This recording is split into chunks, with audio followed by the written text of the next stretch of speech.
పాత బస్తీలో చార్మినార్ దగ్గర ఇవాళ బీజేపీ ఆధ్వర్యంలో బతుకమ్మ పండుగ నిర్వహించడానికి అని చెప్పి రాష్ట్ర మొత్తం కూడా మేమందరం ఇక్కడికి మహిళలందరం కదిలి వచ్చి భాగ్యలక్ష్మి అమ్మవారి గుడి దగ్గర పండుగ చేసుకున్నాము.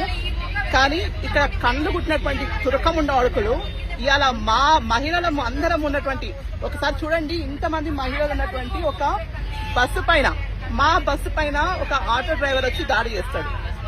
ఈడ ఉన్నటువంటి పోలీసులు సిగ్గుతో తలంచుకొని చెప్తున్నాను, లుచ్చగాలు, అసలుకు నపుంసకులైనటువంటి పోలీసులు. నిజంగా కొడుకులకు నిజంగా చెప్తున్నా, సిగ్గు, శరం, మానం, మర్యాద మన హిందూ పోలీసులకు ఏం మాత్రం లేదు.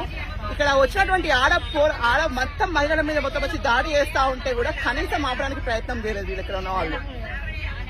నిజంగా మీ బతుకులు ఇవాళ 100 మంది ఇక్కడ ఉన్నటువంటి మహిళల మందరం ప్రతిఘటించకపోయింటే అక్కడ ఉన్నటువంటి ఆటో వాళ్ళందరూ వచ్చి మన మీద దాడి చేసేటోళ్ళు. ఏడ ఉన్నాము, ఏ ప్రభుత్వంలో ఉన్నాము, ఎలాంటి పరిస్థితులలో ఉంది పాత బస్సు అనేది ఒక్కసారి అందరూ ఆలోచించుకోవాలి. ఇక్కడ బతుకమ్మ పండుగ కోసం భాగ్యలక్ష్మి అమ్మవారి గుడి దగ్గరికి వస్తే మా బస్సు మీద దాడి చేయడానికి వచ్చినటువంటి తురకముండ అడుకులను మేము ఏం చేయాలి చెప్పండి ముందు. కాబట్టి ప్రతి ఒక్కరు కూడా ఆలోచించుకోవాలి. ఇక్కడికి వచ్చి చార్మినార్ ఏరియాలలో పండగలకు బట్టలు కొనుక్కుంటున్నారు కదా హిందువులందరూ కూడా.